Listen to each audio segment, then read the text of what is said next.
Isang mapagpalang araw po, Sir Eric. Tawagin niyo na lamang ako sa pangalang Dante. 35 anyos at tubong samar. Isa po ako sa mga silent listener mo at talagang naaaliw akong makinig ng mga horror narration nyo.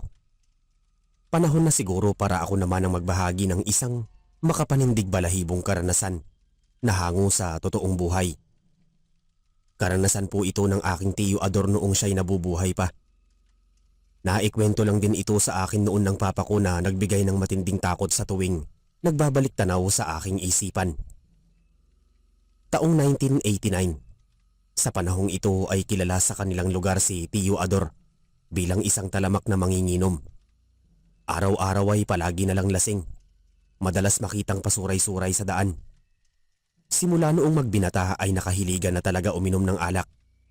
Lahat ng manginginom ay kilala siya maging sa mga karatig lugar kung saan mayroong handaan tulad ng binyagan, kaarawan at piyesta ay palagi siyang aktibo. Para lang makainom kahit hindi naman imbitado. Dahil sa pagkahilig sa alak ay walang babaeng lumalapit sa kanya. Sa madaling salita, ilag sa kanya ang mga kababaihan. Sino ba naman ang magkakagusto sa isang lalaki na walang alam gawin kundi ang uminom lang ng alak? Maging ang ibang tumador ay iniiwasan siya. Gawa ng mahilig tumumbok na wala namang ambag. Pati ang ibang mga kaanak ay nagawa siyang talikuran dahil puro sakit lang ng ulo ang dala. Kapag lango kasi sa alak ay palaging naghahamon ng away. Sumisigaw sa gitna ng kalsada habang hawak ang itak. Gayunpaman kahit madalas maghamon ng away si Tiyo Ador ay puro hiram na tapang lang naman ang kayang gawin. Puro lang amba ng itak pero halatang takot naman pumatay ng tao. Tanging si ama lamang ang bukod tanging nagmamalasakit sa kanya. Lalo't ang aking ama ang panganay sa magkakapatid. Kuya Nonoy, may pera ka ba? Pautang naman, pambili lang ng alak. Babayaran kita.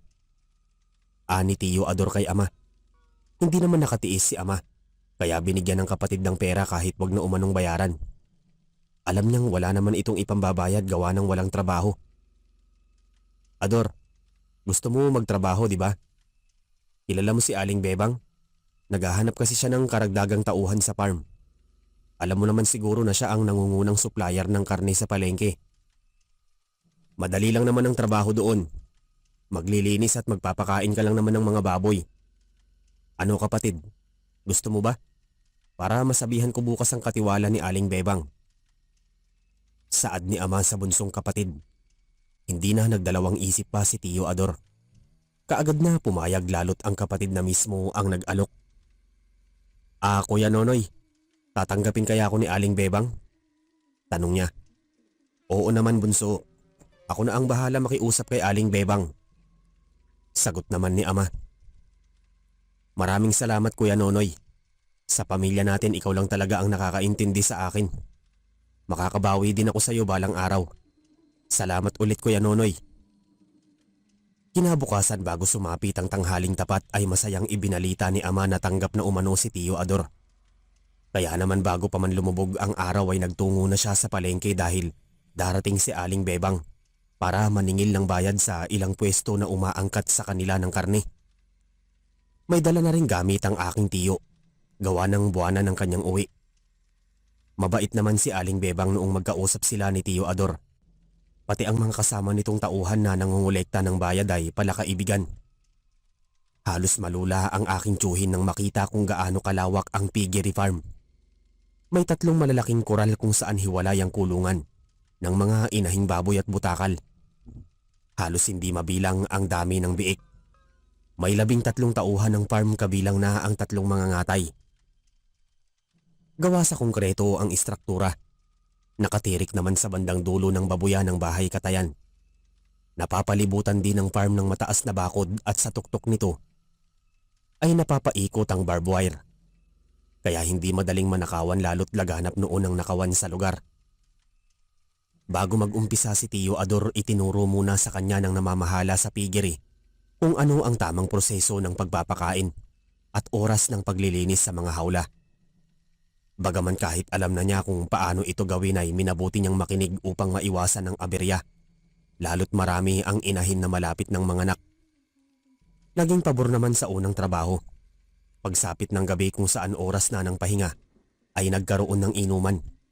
Bumaha ng pulutan, kaya lalong naging interesante ito kay Tio Ador. Nang matikman ang bagong lutong pulutan na huling inilatag ni Mang Fabian, na siyang kanang kamay ni Aling Bebang at namamahala sa buong farm, ay sobra siyang nasarapan.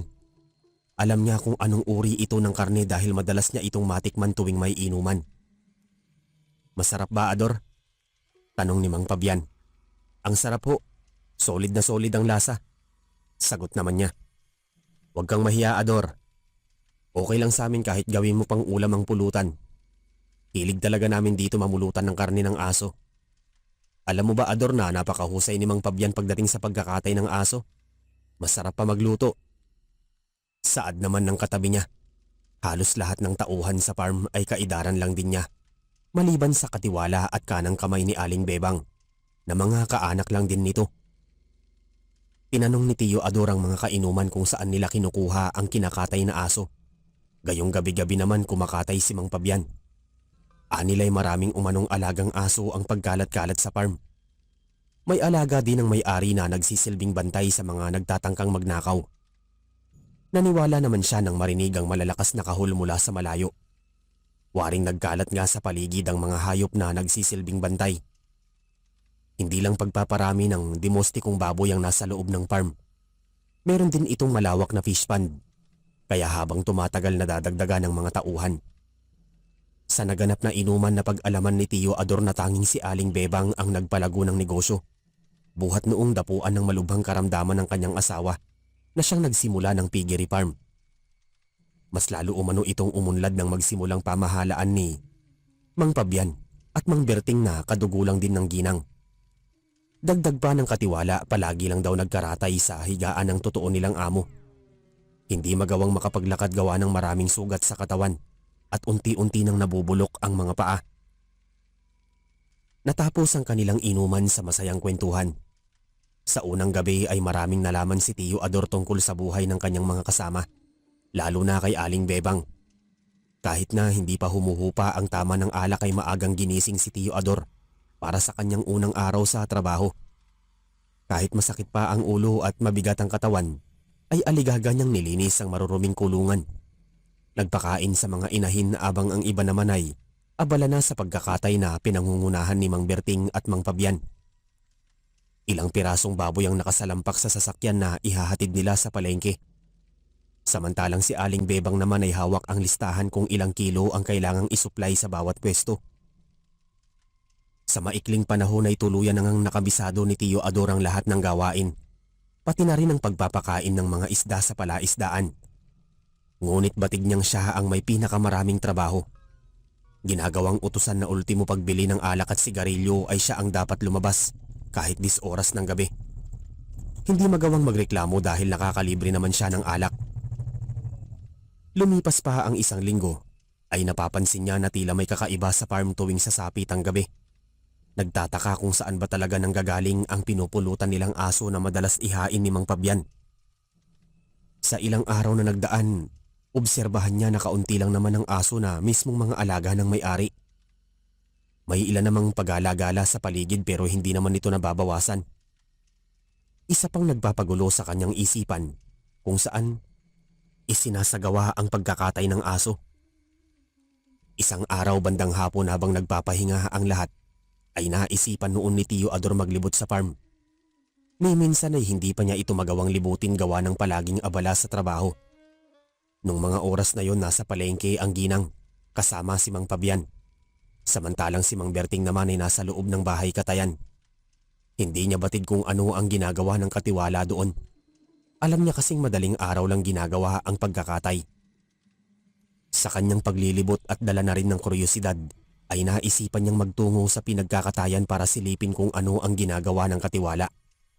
At nang makalapit ay napansin niyang sarado ang entrada, kaya inikutan niya ang likod. Doon ay bahagyang nakabukas ang dahon ng pinto ngunit hindi niya nakita si Mang Berting. Malawak ang loob, puno ng matatalas na bagay na gamit sa pagkatay. Malalaki ang tadtaran at may mga kadenang nakalawit na may hook sa dulo. Nangingibabaw ang lansa ng tuyong dugo. Habang tahimik na sinisilip ang loob, ay biglang nagsalimbaya sa kanyang pandinig ang mahihinang kahol ng aso na nagmumula sa pinakadulo ng farm na medyo magubat malapit sa sapa kung saan diretso doon umaagos ang dumi ng mga hayop. May malaking tubo kasi ang ilalim ng lupa. Pinuntahan niya ang pinagmumulan ng ingay. Sa gitna ng makapal na taniman ng pilapil ay nasipat niya ang isang kulob na bahay na tila sadyang itinayo doon. Nang makalapit ay bumungad sa kanyang paningin ang napakaraming aso na nagsisiksikan sa magkakaibang kulungan. Karamihan dito ay may mga tali pa ang bibig. Mariin niyang sinipat ang kabuuan ng maliit na gusali hanggang sa makita niya si Mang Berting na tahimik na binabalatan ng isang malaking aso. Bahagya pang nakangisi habang mahinay na hinihilap ang balat. Napagtanto niya na pulido ito pagdating sa pagkakatay lalo't may karanasan din sa ganoong larangan. Sir Eric, labis noon nagulat si Tio Ador nang tawagin siya ni Mang Berting kahit na nakatalikod ito. Hindi siya makapaniwala na sobrang talas pala ng pandaman nito kahit nagsisikahulan ng ibang mga aso. "Ador, pasok ka rito. Mas mainam na makita mo ako ng malapitan kung paano kumatay ng aso." Ani Mang Berting. "Pasensya ka na ho, Mang Berting, kung pumunta ako rito nang walang pahintulot." Tugon naman niya. At hindi na nagawang magtanong kung paano nito nalaman na nasa labas lang siya ng pinto, gayong hindi naman ito lumingon. Naisip niya na baka sadya lang talaga matalas ang pandaman nito sa paligid. "Mang Berting, ang dami pala ritong aso." Dagdag pa niya. "Kaunti na nga lang ito. Araw-araw ba naman akong nagkakatay? Mas masarap kasi pulutan ng aso kaysa baboy." "Tama ka ho, Mang Berting. Wala nang sasarap pa sa karni ng aso." "Nga pala, Ador, hindi ba nabanggit ng mga kasama mo na bawal kayo pumunta rito? Sa pagkakatanda ko, nasabi na ito ni Fabian. Tama ba ako?" "Tama ho kayo, Mang Berting. Nasabi na nga ito ni Mang Fabian. Humihingi po ako ng paumanhin sa nagawa kong paglabag sa patakaran dito sa farm." "Walang problema sa akin yun. Magpasalamat ka na lang dahil hindi si Fabian ang nandirito ngayon. Kung nagkataon, mananagot ka talaga sa kanya. Masama pa naman magalit yun. Maiba tayo, Ador. May karanasan ka ba sa pagkakatay? Gusto mo turuan kita?" "Hindi nyo na ho ako kailangan pang turuan, sa katunayan. Matagal na akong tinuruan ng kuya ko kung paano ang tamang proseso sa pagkakatay ng baboy. Kaso nga lang, nagpakalunod ako sa alak, kaya napabayaan ko noon ang aking trabaho. Halos mahigit 1 taon din na puro alak lang ang inatupag ko." "Ah, ganun ba? Pwede ka pala sa slaughterhouse. Ano, Ador? Gusto mo ba maging butcher? Kung gusto mo, bukas na bukas din maaari ka nang magsimula. Ako na bahala magsabi kay Bebang." Hindi na nagdalawang isip pa si Tio Ador. Agad naman niyang sinunggaba ng magandang oportunidad na maging isang butcher. Kinabukasan ng madaling araw ay nag-umpisa na siya sa bagong trabaho. Isinalang sa sangkalan ng isang malaking baboy. Humanga naman si Mang Berting at Mang Fabian sa husay niya sa paghati ng mga joint. Nagpapatunay na matagal nang may kasanayan sa ganoong espeto. "Mahusay ka palang butcher, Ador. Pinabilib mo ako." Ani Mang Fabian. "Sakto lang ho, Mang Fabian. Mas magaling pa rin kayo ni Mang Berting." Sagot naman niya. Laking pagtataka ng mga tauhan sa farm kung paano naging malapit si Tio Ador sa mga kaanak ng may-ari. Halos sila nga na ilang taon nang naninilbihan ay ni minsan ay hindi pa nakapasok sa slaughterhouse. Gayunpaman, alam ng mga ito ang lihim ng katayan maliban kay Tio Ador. Bagaman batid nilang balang araw ay magiging bahagi na ito ng kanilang pamilya. Sa mga nagdaang buwan, hindi nakaligtaan ni Tio Ador magbigay ng pera kay ama bilang pasasalamat. Kahit literal na lasinggero ay marunong pa rin tumanaw ng utang na loob. Subalit 1 beses lang sa 1 buwan ang kanyang pahinga, kaya madalang lang sila magkita ni ama. Simula noong maging butcher, nakahiligan na ni Tio Ador kumatay ng aso. Halos gabi-gabi ay iba't ibang luto ng karne ng aso ang pulutan. Ni minsan hindi sila nagsasawa sa laman nito. Kahit pinupurga na ang tiyan ay walang tigil pa rin sa paglantak nito. Sa loob ng kalahating taon tila may napapansin si Tio Ador sa kanyang katawan. Nagsisimula na siyang tubuan ng galis sa balat hanggang sa kumalat ang mga ito sa buong katawan. Sa halip na magpatingin sa doktor ay pinagwalang bahala na lamang niya ito. Nagpatuloy sa pagkain ng karne ng aso. Dumating sa punto na nasanay na siyang kumain ng hilaw na laman. Isang gabi nahuli ni Mang Berting si Tio Ador na nilalantakan ng buhay na aso sa loob mismo ng kulungan. Naggalat sa sahig ang sariwang dugo at ilang hibla ng lamang loob. Habang tahimik na nakamasid ang katiwala sa labas ng maraming gwardya, ay bigla namang sumulpot si Mang Fabian. Hindi nakikitaan ng takot sa muka. Sa halip natutuwa ang dalawang makita ang ginagawa ng bagong mga ngatay. Sir Eric, kwento noon ni Ama simula nang maging hayok sa sariwang laman ng aso ang aking tiyuhin, ay naging mabalasik ang anyo nito. Kakaiba umano kung kumilos. Nagulat pa nga noon si Ama nung bisitahin siya nito ng 10 oras ng gabi. Bagaman ang turingan nilang magkapatid ay hindi nagbago. Ador, anong nangyari sa katawan mo? Bakit puro galis ang balat mo? Nakakatulog ka ba ng maayos? Sobra na kasi ang pamamaga ng mga mata mo. Wika ni Ama na halatang nag-aalala sa kalagayan ng kapatid. Ayos lang ako, Kuya Nonoy. Nandito ako para ibigay ang perang to. Kuya, tuwing katapusan ng gabi ako pupunta rito. Medyo busy na kasi ako sa araw. Kahit nga day off ko ay may ginagawa pa rin. Sige na, Kuya Nonoy. Kailangan ko nang umalis.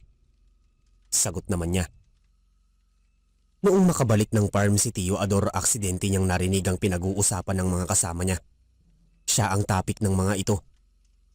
Anilay suga pa umano siya sa laman ng aso.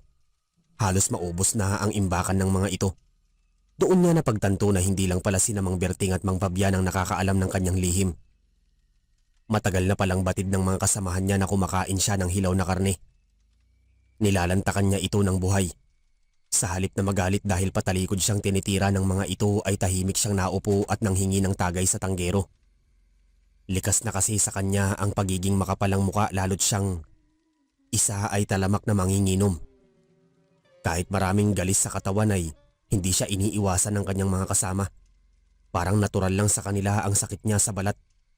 Umabot sa punto na nagwika ang isang lalaki na lahat naman sila nakaranas ng ganoong sakit sa balat. Dagdag pa nila may mabisa umanong gamot si Aling Bebang. May espesyal daw na alak na kayang lunasan ng sakit. Alam din daw ito ni Mang Berting at Mang Fabian. Nung mga oras na yon umalis ang dalawang namamahala lulan ng sasakyan. Ngunit makalipas ang ilang sandali ay dumating ang mga ito. Puno ang sasakyan ng mga sako na tila may gumagalaw na bagay sa loob ng mga ito. Hanggang sa makarinig ng mahinang pagkahol. Mga asong ninanakaw nila tuwing sasapit ang gabi. Kaya naman isang sekreto ang nabulgar. Sina Mang Berting at Mang Fabian ang sangkot sa pagkawala ng mga aso sa lugar. Subalit hindi lang yun ang nakatagong lihim sa farm. Mayroon pang mas malalim na sekreto na hindi madaling mabunyag. Ador, pinapatawag ka ni Madam Bebang. Ani Mang Fabian bago inutusan ng kanyang mga kasama na buhati ng mga sako na naglalaman ng mga aso. Habang naglalakad si Tio Ador papunta sa tahanan ng ginang, pakiramdam niya tila may mga matang nakamasid sa kanya. Mula sa malayong distansya na naghihintay sa kanyang pagdating. Dahil malaki ang bahay ng may-ari ay mayroon itong dalawang palapag ay hindi niya maiwasang kabahan lalo't dalawang katao lang ang nananahan doon. May sariling cabin kasi ang mga tauhan. Samantalang ang mga kaanak naman ay may sariling tahanan sa likod lamang ng malaking gusali. Nang makarating sa tarangkahan ay hindi na siya nagtaka kung bakit nakapatay ang sindi ng mga ilaw. Tanging liwanag lang na nagmumula sa kandila ang aandap-andap sa itaas. Kung kaya't may kadiliman ng ibabang bahagi. Nakabukas na ang dahon ng pinto at nakaabang na rin sa sala ang ginang habang nakaupo sa mahabang sofa. Sapat na ang sinag ng buwan para maaninag ang hawak nito. Ador, pasok ka. Maupo ka rito sa tabi ko. Bungad na wika ni Aling Bebang. Madam, pinatawag mo raw ako? Tanong niya nang makalapit. Oo, pinatawag nga kita. Tama nga ang narinig ko na nagsisimula ng magsugat ang katawan mo. May gamot ako para dyan. Pero bago yan, samahan mo muna ako uminom. Sagot naman ng ginang. Baka magalit po ang mister nyo. Hindi yun magagalit. Saka hindi niya naman ito malalaman. Baldado na ang asawa ko. Ni hindi magawang makalakad. Sa kalagitnaan ng inuman ay parehong uminit ang kanilang katawan. Naunang bumigay si Aling Bebang at biglang sinunggaban ng halik si Tio Ador. Naging mapusok ang kanilang mga labi at ang malambot na supaha ang nagsilbing sapin ng kanilang pagtatalik. Hindi pa nakontento ang ginang. Hinila ang butcher patungo sa hagdan at doon pinagpatuloy ang kasabikan ng laman. Sa pangatlong pagtatalik nila ay naganap sa bakanting silid sa pangalawang palapag. Halos inabot sila ng madaling araw. Dumaloy sa katawan nila ang malagkit na pawis na may kasama pang malansang amoy mula sa laway ng ginang. "Madam, sigurado ka bang hindi tayo narinig ng asawa mo?" Usisang tanong ni Tio Ador matapos nilang makaraos. Hindi na lamang sumagot ang ginang bagkus. Hinawakan ng kamay niya at sabay na bumangon sa kama na parehong walang saplot sa katawan. Umabante ng hakbang patungo sa katabing silid. Nang buksan ni Aling Bebang ang pinto ay pumailan lang ang nakakasulasok na amoy na tila nabubulok na bangkay. Gumuhit sa paningin ni Tio Ador ang isang lalaki na bulok na ang katawan. "Nga pala, Ador, siya ang aking mister. Sa palagay mo ba maririnig ba niya tayo? Mag-iisang buwan na siyang patay." Patay na ang asawa mo? Akala ko may sakit lang siya. Alam na ba ito nila Mang Berting at Mang Fabian?" "Oo, matagal na nilang alam. Hindi mo ba ako tatanungin kung ano ang kinamatay niya? Sa bagay kahit na magtanong ka man o hindi ay sasabihin ko sa iyo kung bakit siya namatay. Ako ang may gawa ng lahat kung bakit siya nagkaroon ng malubhang karamdaman. Kaya ako ang pumatay sa kanya." "Huwag mong sabihin na kinulam mo siya." "Tama ka, Ador. Yun nga ang ginawa ko tulad ng ginawa ko ngayon sa'yo. Pero huwag kang matakot dahil hindi ka naman mamamatay. Kaya kong bawiin yan, basta sa isang kondisyon. Maging tapat ka lang sa akin at pagsilbihan mo ko, ayon sa mga kagustuhan ko. Hindi mo pa ako lubos na kakilala. Marami akong kayang gawin bukod sa itim na karunungan. Kaya kitang patayin ngayon sa kinatatayuan mo." Dala ng takot ay walang nagawa si Tio Ador kundi sumang-ayon na lamang at maging sunod-sunuran na parang aso. Lalong nanlamig ang kanyang katawan nung magsimula ng magbaga ang mga mata ng ginang. Dagdagan pa ng nakakapangilabot na tinig na parang boses ng isang halimaw.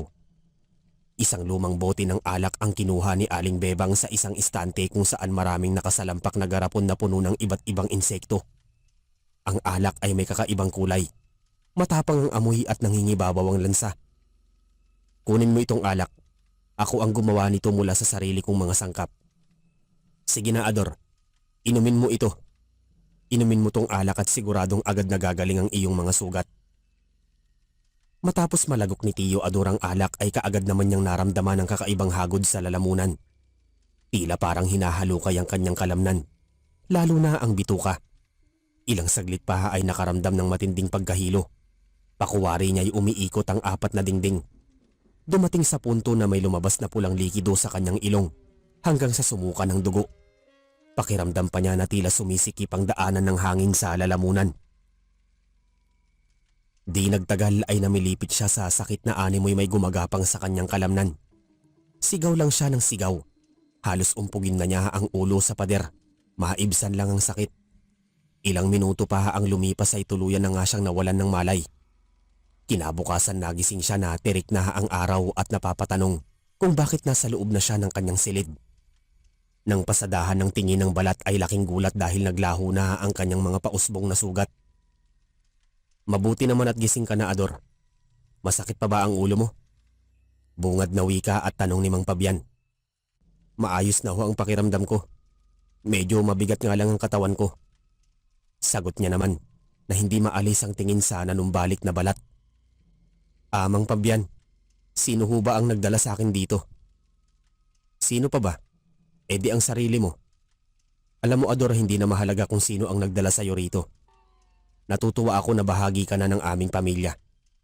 Balang araw masasanay ka rin sa bago mong katauhan." Habang nag-uusap noon ang dalawa ay bigla namang pumasok ang mga tauhan sa piggery.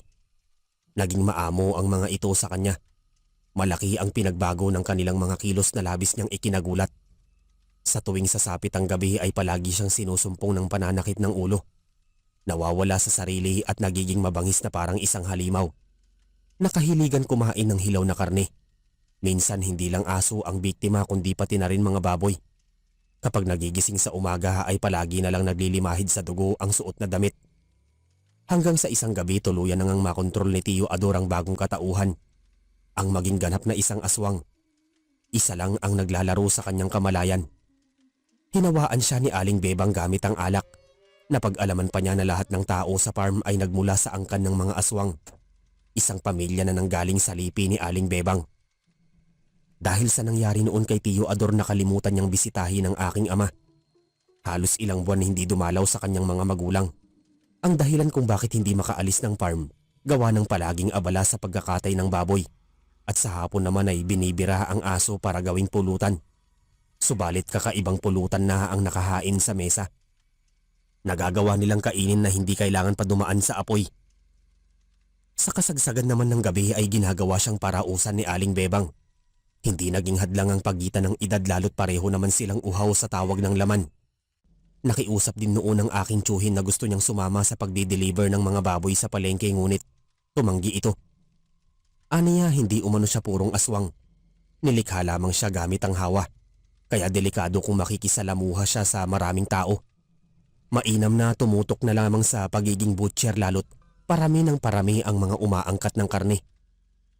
Isang araw kinumbida si Aling Bebang ng isa nitong kaanak sa malayong bayan. May magaganap umanong kasalan.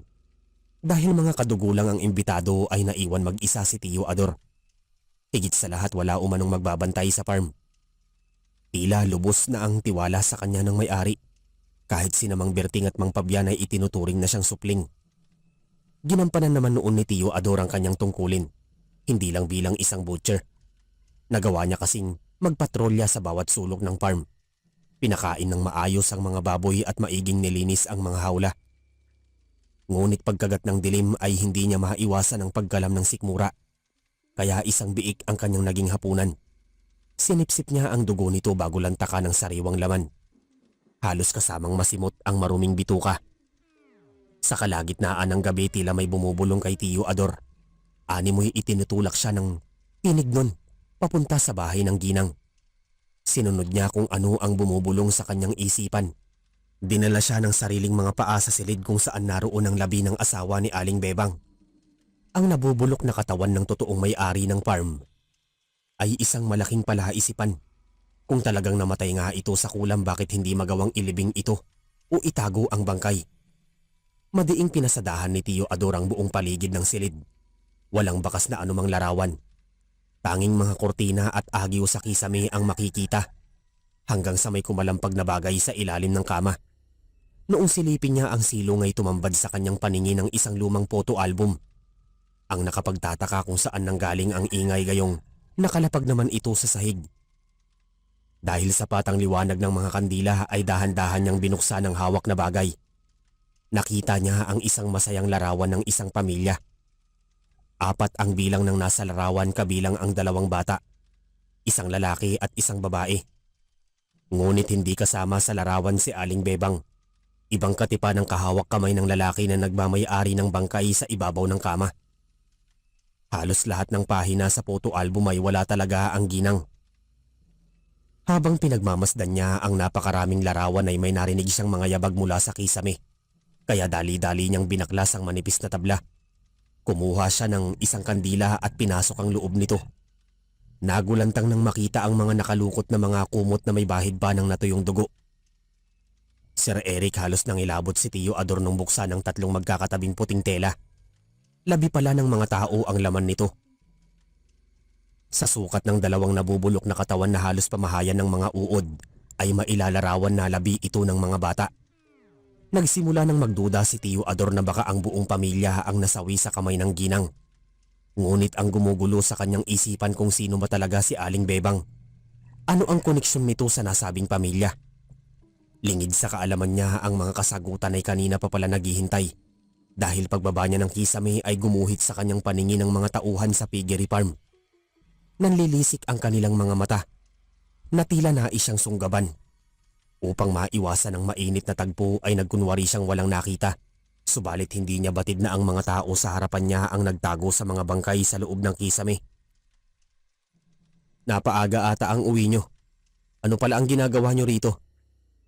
Nauutal niyang wika at pilit na ikinukubli ang kaba sa dibdib. Kami dapat ang magtanong kung ano ang ginagawa mo rito. Ang lakas naman ng loob mong manghimasok dito. Porket wala ang tiyahin namin. Nagulat ka ba, Ador? Tama ang iyong narinig. Lahat kami ay pamangkin ni Tia Bebang. Kapatid din niya si Mang Berting at Mang Pabian. At galing kami sa iisang pamilya. Hindi porket kabilang ka sa aming lipi ay itinuturing ka naming kadugo. Nagkakamali ka, Ador. Pasalamat ka dahil natipuhan ka ni Tiang Bebang, kaya hindi ka namin magawang galawin. Alam mo bang matagal ka namin gustong gawing pulutan? Saad ng pinakamatanda sa magpipinsan. Anong ibig ninyong sabihin? Tanong niya. Ang hina pala ng utak ng lalaking to. Hindi ko na kailangan pang ulitin ang sinabi ko. Nga pala, Ador, siguro naman nakita mo na ang mga bangkay sa kisame. Dahil nalaman mo ang hindi mo dapat malaman ay isa lang ang masisiguro ko. Masasawi ka ngayong gabi. Sapat ng patunay ang bagay na hawak ko para hindi makalabas ang tinatago naming lihim. Dahil mamamatay ka lang din naman ay sasabihin ko na sa'yo ang buong katotohanan. Si Tiang Bebang ay kabit ng dating may-ari ng farm. Magkasosyo din sila sa negosyo. Dahil sa kasakiman ng dati naming amo ay nagawa namin silang patayin. Pagdating ng takdang panahon ng buong angkan na namin ang mamamahala sa farm, sapagkat patay na ang huling sagabal. At ang tinutukoy ko ay ang bangkay na nandirito sa ibabaw ng kama. Mahabang paliwanag ng isang lalaki bago sila nagpalit anyong halimaw. Dahil sa alinlahi lang si Tio Ador ay malayo ang agwat ng kanilang lakas. Para siyang pusa na makikipaglaban sa mababangis na tigre. Bago pa man siya maging ganap na aswang ay sinunggaban na siya ng mga ito. Paulit-ulit na bumaon sa kanyang katawan ng matutulis na kuko ng kalaban. Halos mapuno ng kalmot ang kanyang balat at muntikan pang maputulan ng ulo. Kahit naliligo sa sariling dugo ay sinubukan pa rin niyang lumaban upang maiwasan ang napipintong kamatayan. Dahil nasa kritikal ang kanyang kalagayan ay nagawa niyang tumalon sa bintana kahit na may kataasan. Hindi na ininda ang sakit ng mga bubog sa nabasag na salamin. Tumakbo palabas ng farm, bagamat tinugis pa rin siya ng mga ito. Gawa ng gusto pa niyang mabuhay ay ibinuhos niya ang natitirang lakas para makalayo sa lugar. Noong marating ang hangganan patawid sa kabilang bayan, ay doon na siya nakahinga ng maluwag, sapagkat huminto na sa paghabol ang nais siyang paslangin. Naliligo sa sariling dugo si Tio Ador nang marating ang bahay ni Ama ng madaling araw. Balak sana noon ng aking ama na dalhin siya sa pagamutan ngunit tumanggi ito. Doon ay naikwento niya ang nakatagong lihim sa farm, lalo na sa tunay na pagkatao ni Aling Bebang. Halos magimbal si Ama nung malaman na ganap na ring aswang ang kanyang kapatid. Mabilis namang gumaling ang mga sugat ni Tio Ador gamit ang sariling laway. Ngunit pagkalipas ng 3 araw ay binawian din ito ng buhay. Namatay ng walang sugat sa katawan. Bigla na lang umano huminto ang pagtibok ng puso. Sa pagkasawi ni Tio Ador ay nasaksihan ni Ama at ng buong pamilya ang napakaraming linta na nagsilabasan sa bibig, ilong at tenga ng namayapa. Batid nila na hindi lang basta kulam ang ikinamatay ni Tio Ador, kundi isang malakas na barang. Upang maprotektahan ni Ama ang sarili at ang aming pamilya, ay hindi na lamang niya ipinaggalat sa iba ang kanyang mga nalaman tungkol sa mga sinabi ng pumanaw na kapatid. Lalo't nagsimula na siyang bumuo ng sariling pamilya. Hindi pa kasi ako ipinanganak nung mga panahong yun. Dahil sa pananahimik noon ni Ama ay hindi siya ginalaw ni Aling Bebang. Kinalaunan naglipat siya ng tirahan na bahagi pa rin ng Samar. At sa bagong kanlungan ay doon ako isinilang ng aking ina bilang bunso sa magkakapatid. Hanggang dito na lamang po ang aking kwento, Sir Eric. Maaring maraming nagdagdag sa kwento tungkol kay Tio Ador. May posibilidad din na baka gawa-gawa lang ito ng aking ama. Ang nais ko lang ay maibahagi ito sa mga tagapakinig. Lubos na nagpapasalamat. Ang inyong masugid na taga-subaybay.